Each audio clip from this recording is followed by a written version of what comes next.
ಜಿ5 ಇರುವಾಗ ನೀವು ನಿಮ್ಮ ನೆಚ್ಚಿನ ಶೋಗಳನ್ನ ಎಂದಿಗೂ ಮಿಸ್ ಮಾಡಿಕೊಳ್ಳುವುದಿಲ್ಲ. ಅದು ಸಂಪೂರ್ಣ ಉಚಿತವಾಗಿ. ರೀ, ನೀವೆಷ್ಟೋ ಬದಲಾಗಿದ್ದೀರಾ. ಪಾರ್ಟಿನಾಗೆ ನೀವು ಕುಡಿದೇ ಇದ್ದಿದ್ದು ನೋಡಿ ನಂಗೆ ಸಾನಿ ಸಂತೋಷ ಆಯ್ತು ರೀ. ಮೊದ್ಲಾಕಿದ್ರೆ ಪಾರ್ಟಿ ಶುರು ಆಗೋಕ್ಕಿಂತ ಮುಂಚೆನೆ ಬಾಟ್ಲ್ ಓಪನ್ ಮಾಡ್ಕೊಂಡು ಕೂತ್ಕೊಂಡ್ಬಿಡ್ತಿದ್ರಿ. ಕರೆಕ್ಟ್, ಮೊದ್ಲು ಹಂಗಿದ್ದೆ, ಆದ್ರೆ ಈಗ ಹಂಗಿಲ್ವಲ್ಲ ಮಲಿ. ಮೊದಲು ನನ್ನ ತಲೆಯಲ್ಲಿ ಇದ್ದಿದ್ದೆ ಬೇರೆ. ಎಣ್ಣೆನೇ ದೊಡ್ಡ ಕಿಕ್ಕು, ಎಣ್ಣೆನೇ ದೊಡ್ಡ ಖುಷಿ ಅಂತ ಯಾವಾಗಲೂ ಅದರಲ್ಲೇ ಮುಳುಗಿರ್ತಿದ್ದೆ. ಆದರೆ ಈಗ ನನಗೊಂದು ಅರ್ಥ ಆಗಿದೆ ಮಲ್ಲಿ, ಎಣ್ಣೆಗಿಂತ ಜಾಸ್ತಿ ಕಿಕ್ ಕೊಡೋದು ಯಾವುದು ಗೊತ್ತಾ? ಪ್ರೀತಿ. ಅದರಲ್ಲಿರೋ ಕಿಕ್ಕು ಯಾವ ಎಣ್ಣೆನೂ ಕೊಡೋದಿಲ್ಲ ಮಲ್ಲಿ. ಪ್ರೀತಿ ಒಂಥರ ಟ್ಯಾಕ್ಸ್ ಫ್ರೀ ಎಣ್ಣೆ ಇದ್ದಾಗೆ. ಎಣ್ಣೆಗಾದರೆ ಡಬಲ್ ಟ್ಯಾಕ್ಸ್ ಕೊಟ್ಟು ಕುಡಿಬೇಕು, ಆದರೆ ಪ್ರೀತಿ ಟ್ಯಾಕ್ಸ್ ಫ್ರೀ. ಆ್ಯಂಡ್ ಪ್ರೀತಿಲಿ ಇನ್ನೊಂದು ಅಡ್ವಾಂಟೇಜ್ ಏನು ಗೊತ್ತಾ? ಹ್ಯಾಂಗ್ ಓವರ್ ಇರೋದಿಲ್ಲ, ಖುಷಿ ಇರುತ್ತೆ, ನೆಮ್ಮದಿ ಇರುತ್ತೆ. 24/7 ಬೇಕು ಅನ್ಸೋ ಕಿಕ್ಕು ಮಲ್ಲಿ ಪ್ರೀತಿ ಅನ್ನೋದು. ಹೌದು, ಅದ್ರ ಮುಂದೆ ಎಣ್ಣೆ ಎಲ್ಲ ಜುಜುಬಿ ವ್ಯಾಚಿ. ಆ್ಯಂಡ್ ಮಲ್ಲಿ ಸೀರಿಯಸ್ ಆಗಿ ಇನ್ನೊಂದು ಡಿಸೈಡ್ ಮಾಡಿದ್ದೀನಿ, ಯಾವುದೇ ಕೆಟ್ಟ ಪದಾರ್ಥ ಆಗಿರಲಿ ಅಥವಾ ಕೆಟ್ಟ ಜನರಾಗಿರಲಿ ಅವ್ರುಗಳಿಂದ ದೂರ ಇರಬೇಕು ಅಂತ. ನಮ್ಮವ್ರಿಗೆ ಹತ್ರ ಆಗಬೇಕು ಅಂತ ಆಸೆ ಪಡ್ತಾ ಇದ್ದೀನಿ, ನಮ್ಮವ್ರ ಜೊತೆಗಿರ್ಬೇಕು ಅಂತ ಆಸೆ ಪಡ್ತಿದ್ದೀನಿ ಮಲ್ಲಿ. ಇಷ್ಟು ದಿನ ಒಂದು ಲೆಕ್ಕ ಆದರೆ ಇನ್ನು ಮೇಲೆ ಒಂದು ಲೆಕ್ಕ. ಐ ಮೀನ್, ನಾನು ಹೊಸದಾಗಿ ಹುಟ್ಟಿರೋ ಮಗು ಅಂತ ಫೀಲ್ ಆಗ್ತಿದೆ ಮಲ್ಲಿ. ಹೊಸದಾಗಿ ಒಂದು ಲೈಫ್ ಶುರು ಆಗಿದೆ ಅಂತ ಅನ್ನಿಸ್ತದೆ. ಹಳೆ ಲೈಫೆಲ್ಲ ಹೋಯ್ತು, ಲೈಫ್ ಈಗ ಕಂಪ್ಲೀಟ್ ಯೂಟರ್ನ್ ತೊಗೊಂಡಿದ್ದೆ. ತುಂಬ ರಿಫ್ರೆಶ್ಡ್ ಫೀಲ್ ಆಗ್ತಾ ಇದ್ದೀನಿ, ತುಂಬ ಫ್ರೆಶ್ ಫೀಲ್ ಆಗ್ತಾ ಇದ್ದೀನಿ ನಾನು. ರೀ, ನೀವು ಹಿಂಗೆಲ್ಲ ಮಾತಾಡ್ತಾ ಇದ್ರೆ ಕೇಳಕ್ಕದೆಷ್ಟು ಖುಷಿ ಆಗ್ತಾ ಇದೆ ಗೊತ್ತಾ? ಹೌದಾ ಮಲ್ಲಿ, ನಿಂಗೆ ಇನ್ನೊಂದು ಖುಷಿ ವಿಚಾರ ಹೇಳ? ಏನ್ರಿ ಅದು? ನಾನು ಆನಂದ್ ಬ್ರೋ ಹತ್ರ ರೀಸೆಂಟಾಗಿ ಮಾತಾಡಿದೆ. ಮತ್ತೆ ಅದೇ ಟಾಪಿಕ್ ತೆಗಿತಾ ಇದ್ದೀನಿ ಅಂತ ಬೇಜಾರು ಮಾಡ್ಕೋಬೇಡ. ನನ್ನ ಲೈಫಲ್ಲಿ ದಿಯಾ ಅನ್ನೋ ಒಂದು ಟಾಪಿಕ್ ಏನಿತ್ತು, ಆ ಹುಡುಗಿ ಏನಿದ್ಲು, ಅವಳನ್ನು ಆನಂದ್ ಬ್ರೋಗೆ ಹೇಳಿ ಕಂಪ್ಲೀಟಾಗಿ ಬೇರೆ ಕಡೆಗೆ ಎಲ್ಲಾದರೂ ದೂರಕ್ಕೆ ಶಿಫ್ಟ್ ಮಾಡೋಕ್ಕೆ ಹೇಳಿದ್ದೀನಿ. ಇನ್ನು ಮೇಲೆ ಯಾವುದೇ ರೀತಿ ಕೆಟ್ಟ ಡಿಸ್ಟ್ರಾಕ್ಷನ್ ಇರೋದಿಲ್ಲ ಮಲ್ಲಿ. ನನ್ನ ಫೋಕಸ್ ಏನಿದ್ರು ನಿನ್ನ ಮೇಲೆ ಮಾತ್ರ. ಸಿನಿಮಾದಲ್ಲೆಲ್ಲ ಹೇಳ್ತಾರೆ ಗೊತ್ತಾ, ನೀನೇ ನನ್ನ ಪ್ರಾಣ, ನೀನೇ ನನ್ನ ಸರ್ವಸ್ವ, ನೀನೇ ನನ್ನ ಜೀವ ಅಂತ. ಹಾಗೆ ನೀನೇ ನನಗೆಲ್ಲ ಮಲ್ಲಿ.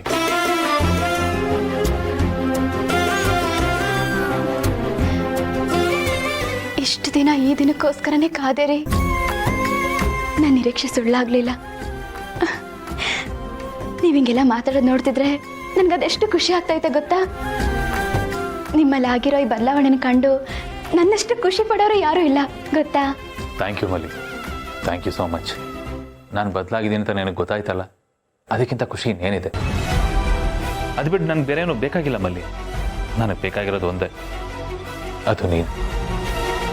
ಹಾಸ್ಪಿಟ್ಲ್ ಬೆಡ್ ಮೇಲೆ ಸಾಯೋ ಪರಿಸ್ಥಿತಿಯಲ್ಲಿ ಮಲಗಿದಾಗ ನನಗೆ ಅರ್ಥ ಆಗಿದ್ದು ಒಂದೇ ಒಂದು ಮಲ್ಲಿ, ನಮ್ಮ ಕಷ್ಟಕ್ಕೆ ಬೇರೆಯವ್ರು ಯಾರೂ ಆಗಲ್ಲ, ನಮ್ಮವ್ರು ಮಾತ್ರ ನಮ್ಮ ಜೊತೆಗೆ ನಿಲ್ತಾರೆ. ನಾನು ಬದಲಾಗೋದಕ್ಕೂ ಅದೇ ಕಾರಣ. ಆಮೇಲೆ ಮರ್ತೇ ಹೋದೆ ನೋಡು, ನಿನಗೆ ಇನ್ನೊಂದು ಖುಷಿ ವಿಚಾರ ಹೇಳ್ಬೇಕು. ಅದು ಹೇಳಿದ್ರೆ ಸಿಕ್ಕಾಪಟ್ಟೆ ಖುಷಿ ಪಡ್ತೀಯ ನೀನು. ಏನ್ರಿ ಅದು? ಅದು love you Malli. Love you so much.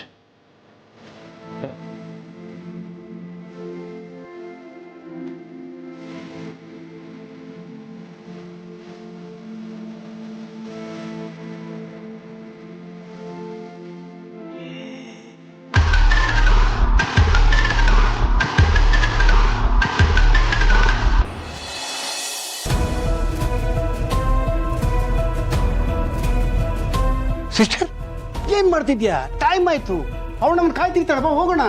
ನಾ ಹೋಗೋದ್ ಮುಂಚೆ ಒಂದು ಕೆಲಸ ಮಾಡೋಣ. ನಮ್ಮ ಹುಡುಗರಿಗೆ ಅಲ್ಲಿ ಹೋಗೋಕೆ ಹೇಳು. ಅವಳು ಬರ್ತಿದ್ದ ಹಾಗೆ ಸಿಕ್ಬಿಡ್ಬೇಕು. ಒಂದ್ಸಲ ಅವಳು ಸಿಕ್ಬಿದ್ಮೇಲೆ ಅವಳು ಹೊರಗೆ ಹೋಗೋ ಪ್ರಶ್ನೆನೇ ಇಲ್ಲ. ಹೌದು ಸಿಸ್ಟರ್, ಮಾನ್ಯನ ವಿಷಯದಲ್ಲಿ ನೋಡಿದ್ವಲ್ಲ ಏನಾಯ್ತು ಅಂತ. ಇದು ಹಾಗಾಗ್ಲೇಬಾರ್ದು ಸಿಸ್ಟರ್. ನನ್ಗನ್ಸುತ್ತೆ ಇವಳು ಮಾನ್ಯನಿಗಿಂತ ತುಂಬಾ ಡೇಂಜರಸ್. ಅವಳಿಗಿಂತ ಜಾಸ್ತಿ ಬಿರ್ಸು, ಜಾಸ್ತಿ ಫೋರ್ಸ್. ನನಗೂ ಹಾಗೆ ಅನ್ನಿಸ್ತಾ ಇದೆ ಅಣ್ಣ. ನಾವು ಅನ್ಕೊಂಡಿದ್ಕಿಂತ ಜಾಸ್ತಿ ವಿಷಯ ಅವಳಿಗೆ ಗೊತ್ತಿದೆ ಅಂತ ಅನಿಸ್ತಾ ಇದೆ. ಮೊದಲು ಅದೇನು ಅಂತ ತಿಳ್ಕೊಬೇಕು, ಆಮೇಲೆ ಆ ವಿಷಯ ಹೊರಗೆ ಬರ್ದಿರೋ ಹಾಗೆ ನಾವು ನೋಡ್ಕೋಬೇಕು. ಸರಿ ಸರಿ. ಹಾಗೆ ಇನ್ನೊಂದು ವಿಷಯ ಅಣ್ಣ, ಅವಳು ತುಂಬ ಕ್ಲೆವರ್. ಮೈ ಎಲ್ಲ ಕಣ್ಣಾಗಿರ್ತಾಳೆ. ಯಾಕೆಂದರೆ ಅವಳಿಗೆ ನಾವೇನು ಅಂತ ಚೆನ್ನಾಗಿ ಗೊತ್ತು. ಅದಕ್ಕೆ ನಮ್ಮ ಹುಡುಗರು ಅಲ್ಲಿದ್ದಾರೆ ಅಂತ ಅವಳಿಗೆ ಒಂಚೂರು ಡೌಟ್ ಬರಬಾರ್ದು. ಹಾಗೇನಾದರೂ ಆದರೆ ಅವಳು ಅಲರ್ಟ್ ಆಗ್ತಾಳೆ. ಆಮೇಲೆ ಅವಳನ್ನ ಹಿಡಿಯೋದು ಕಷ್ಟ ಆಗುತ್ತೆ. ನಮ್ಮ ಹುಡುಗರಿಗೆ ಹುಷಾರಾಗಿರೋ ಕೇಳು. ಸರಿ ಸಿಸ್ಟರ್. ಸ್ಟ್ರಿಕ್ಟಾಗಿ ಸೀರಿಯಸ್ ಆಗಿ ಹೇಳು. ಸರಿ ಸಿಸ್ಟರ್, ನೀ ಹೇಳ್ದಂಗೆ ಮಾಡ್ತೀನಿ. ಏನಲ್ಲೂ ಸರ್ಕಸ್ ಮಾಡಿ ಅವಳನ್ನ ನಂಬಿಸಿದ್ದೀನಿ.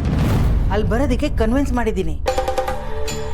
ಈಗೇನಾದರೂ ಅವಳಿಗೆ ನಮ್ಮ ಮೇಲೆ ನಂಬಿಕೆ ಕಳ್ಕೊಳ್ಳೋ ಥರ ಆದರೆ ಅವಳು ಸೀದಾ ಗೌತಮ್ ಹತ್ರ ಹೋಗ್ತಾಳೆ. ಗೌತಮ್ ಹತ್ರ ಅವಳು ಏನಾದರೂ ಬಾಯಿ ಬಿಟ್ಟರೆ ಮುಗೀತು ನಮ್ಮ ಕತೆ. ಆಮೇಲೆ ನಾವು ಊರು ಬಿಡಬೇಕಾಗತ್ತೆ. ನಮ್ಮ ಹಳೆ ದಿನಗಳಿಗೆ ಹೋಗ್ಬೇಕಾಗತ್ತೆ. ಅಯ್ಯೋ ದೇವ್ರೆ, ಇಂಥ ತಂಪೊತ್ತಲ್ಲಿ ಅದನ್ನ ಯಾಕೆ ನೆನಪಿಸ್ಕೋತೀಯ ಸಿಸ್ಟರ್? ಇಲ್ಲದೆಲ್ಲ ತಲೆ ಬಿಟ್ಕೊಂಡು ಟೆನ್ಷನ್ ಮಾಡ್ಕೋತೀಯ ನೀನು. ಹಂಗಾಗಕ್ಕೆ ಸಾಧ್ಯನೇ ಇಲ್ಲ. ನಾನಿದ್ದೀನಲ್ಲ ನಿನ್ನ ಅಣ್ಣ ಲಕ್ಕಿ ಲಕ್ಷ್ಮೀಕಾಂತ, ಬಂಡೆ ಥರ ತಡೆಗೊಡೆಯಾಗಿ ನಿಲ್ತೀನಿ ಸಿಸ್ಟರ್. ಯಾವ ಸಮಸ್ಯೆನೂ ನಿನ್ನ ಹತ್ರ ಸುಳಿದಂಗೆ ಮಾಡ್ಬಿಡ್ತೀನಿ.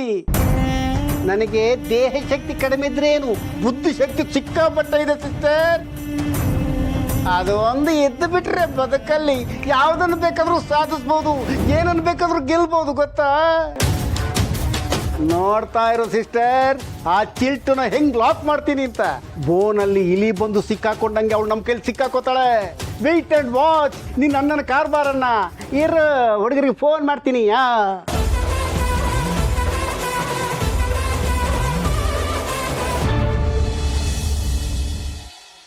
ಸಿಸ್ಟರ್, ಏನ್ ಸಿಸ್ಟರ್ ಇದು? ದಂಜನ್ ದರ್ಶನ ಇಲ್ವಲ್ಲ. ಬರ್ತೀನಿ ಅಂತ ಹೇಳ್ಬಿಟ್ಟು ನಮಗೆ ಸ್ಟ್ರಾಬೆರಿ ತಿನ್ಸಿ ಎಸ್ಕೇಪ್ ಆಗ್ಬಿಟ್ಲ. ಮಾನ್ಯನ ಥರ ಇವಳು ಅಸಾಮಾನ್ಯ ಇರಬೇಕು, ನಂಬಕ್ಕಾಗಲ್ಲ ಸಿಸ್ಟರ್. ನಾವು ಇಷ್ಟು ದೂರ ಬಂದದ್ದು ವೇಸ್ಟ್ ಆಗಬಾರ್ದಲ್ಲ ಸಿಸ್ಟರ್. ಇಲ್ಲಣ್ಣ, ಅವಳು ಬಂದೇ ಬರ್ತಾಳೆ. ಬರಲಿ, ಇವತ್ತಿದೆ ಅವಳಿಗೆ. ಸಿಸ್ಟರ್, ಜಾಸ್ತಿ ರೈಸ್ ಆಗಬೇಡ. ಗಾಡಿನ ನ್ಯೂಟ್ರಲಲ್ಲಿ ಇಟ್ಕೋ. ನೀನು ರೈಸ್ ಆಗಿ ಅವಳು ರೈಸ್ ಆಗಿ ಎಡವಟ್ಟಾಗಿ, ಅದೇನೋ ಹೇಳ್ತಾರಲ್ಲ, ಸುಮ್ಮನೆ ಇರಲಾರ್ದೆ ಅಲ್ಲಲ್ಲ ಚೇಳು ಬಿಟ್ಕೊಂಡಂಗೆ ಅಂತ. ನಾವೇ ಜಾಸ್ತಿ ಸಿಸ್ಟರ್.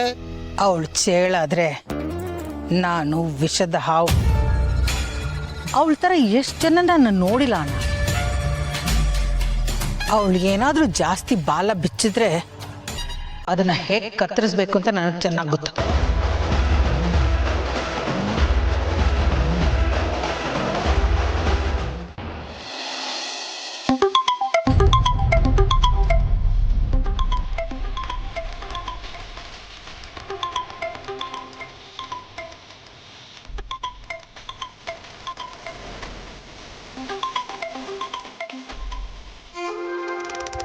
ಹಲೋ, ಹೇಳಿದ ಕೆಲಸ ಏನಾಯ್ತು?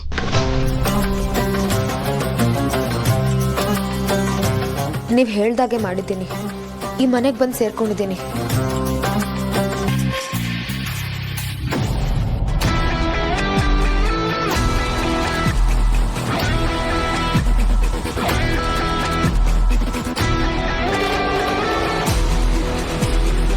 ZEE5 ಆಪ್ ಡೌನ್ಲೋಡ್ ಮಾಡಿ ಎಲ್ಲಾ ಸಂಚಿಕೆಗಳನ್ನು ಸಂಪೂರ್ಣ ಉಚಿತವಾಗಿ ನೋಡಿ.